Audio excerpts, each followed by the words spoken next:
Big Pauly back for another video. Back for what's in the Poundland bin. What's in the Poundland bin? We're going to find out. We're going to find out. Oh dear me. At last we will reveal ourselves to the Jedi. At last we will have revenge. At least I stayed in one piece. Ah.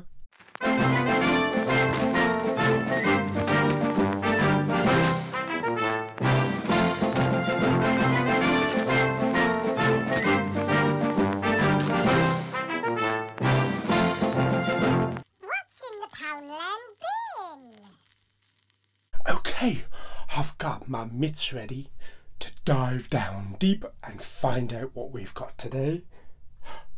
Let's do it. Hello, Poundland bin. How are you today? Let's have a look, see what you've got inside you.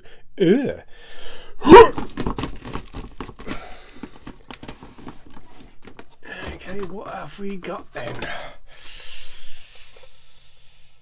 Oh, okay. Okay. A most violent year. Starring, who's in it? Oscar Isaac and Jessica Chastain. Riveting. Echoes of The Godfather. Okay. Yes, it does look good on the back there, so let's whip that one in. Most violent year. Can't say I know anything about it really, so I have no idea what the story is about. But anyway, let's stick it in the old player. Let's get comfortable and see what happens. Wow.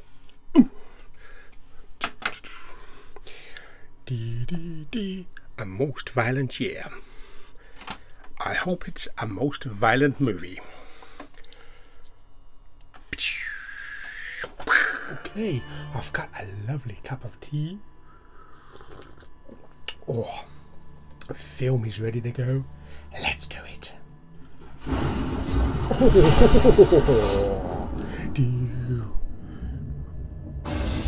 Oh yeah, baby. Let's do it.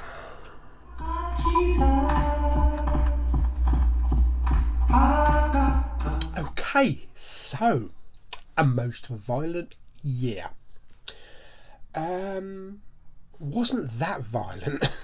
I was expecting something like Heat kind of thing, or American Gangster, or even the violence from The Godfather. But no, it wasn't that type of violence. It was a good film. It started out, do you know what, when the film started, that first 5 minutes of the film, I thought I was watching Rocky. It's set in New York City in 1981, and Oscar Isaac's character is out jogging, and I thought, this is a training scene from the Rocky movies. I thought, what the hell am I watching?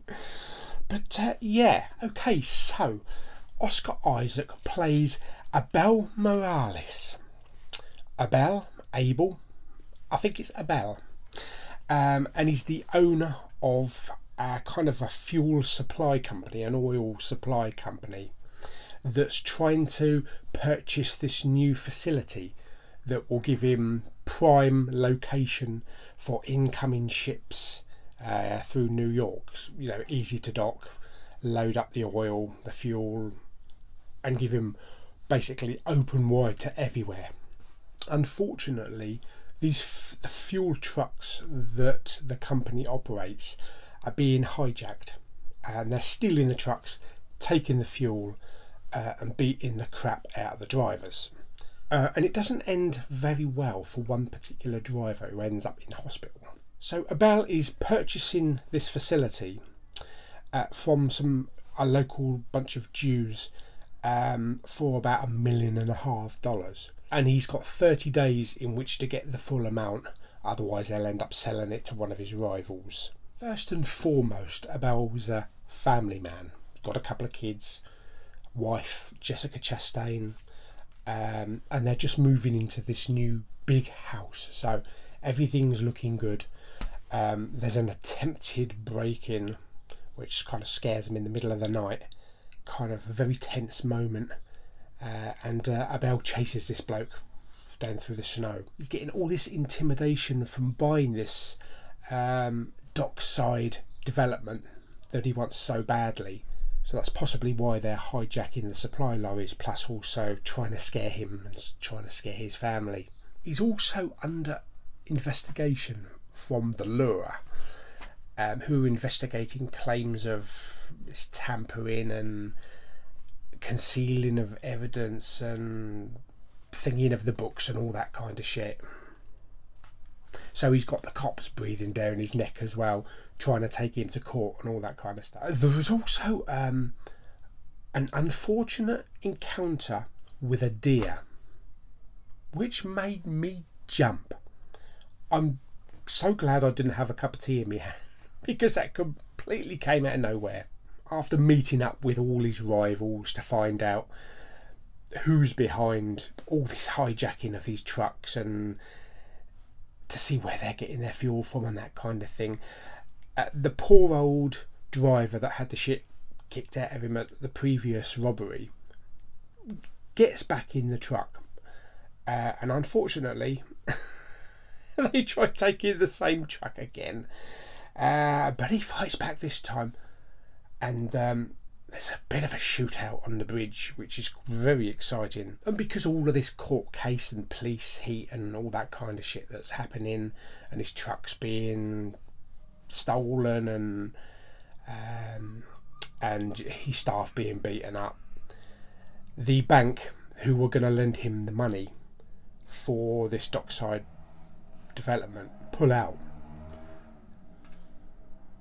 So he's led to the unfortunate decision of going to some of his rivals to secure a loan. So it's a bit of intrigue and mistrust and all that kind of stuff.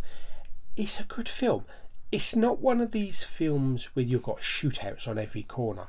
Even though it's called A Most Violent Year, it really wasn't that violent, but it was a good character piece movie, so yes, I'm glad I watched it.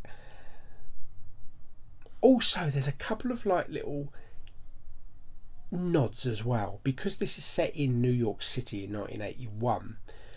You've got the subtle imagery of the Twin Towers in the background. They don't sort of like shove it right up in your face to say, oh look, here they are. It's kind of like when they're sitting around, they're standing around or sitting in a car, and it's like blurred in the background and you're looking out the back window and you can see this image of these two towers. So there's a very subtly done, it's kind of like it's there. You're not supposed to say, oh blimey, look what they've done, they've recreated the Twin Towers. No, it's just part of the background as it would be in 1981, which was a very nice touch. So picture wise, it was a good picture, not a lot of grain, so it's a very clean, crisp image. A lot of the film was set at night though, so you've got a lot of darks, you've got a lot of greys, you've got grotty areas like of New York. It's very, there's not a lot of colour palette in the movie as you would expect for this type of thing. Probably the same as like American Gangster, that type of thing. And even the Rocky movies, the early Rocky movies, they were gritty and they were dirty looking. The sound was DTS Master Audio 5.1, which was upscaled to DTS Neural as usual. Sometimes the dialogue was a little bit low. I had the volume set to 62, but the volume for the dialogue was a little bit low at times. There's a couple of loud moments, such as the deer incident and the gunshots on the bridge, but nothing particularly stood out in the soundstage. You know, there wasn't a big use of the surrounds, which was unfortunate. So as a review, out of 10, I'm gonna give it 6. It did keep my attention.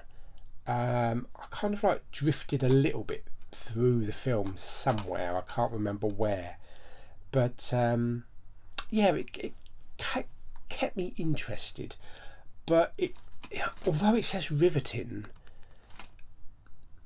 it's not one that I was like on the edge of my seat waiting for the next scene, that type of thing. So I'm going to give it 6 out of 10.